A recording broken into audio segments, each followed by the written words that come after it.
hier zorgen naar Jan Terenhout bij de junioren. Hier zorgen naar Jan Terenhout. Daar zit Bob in die stok en dan gooit hij er iets veranderd. Ja, prima ding. Ja, Jan Teren denkt van, nou ik inderdaad nog wel een topje erbij broeken kind. Dat zijn natuurlijk ook graag leppen vol en de beste wijze vol en natuurlijk gebeuren vol.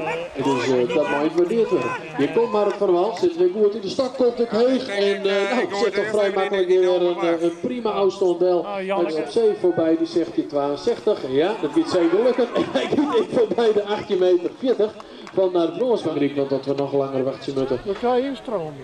Dus dat is dan inderdaad ook handig. Je gaat naar de Bronsman, die gaat gewoon terug en die gaat weer voorbij de 18,52. Ja, prima dien. Dat vind ik knap in deze fase van de wedstrijd.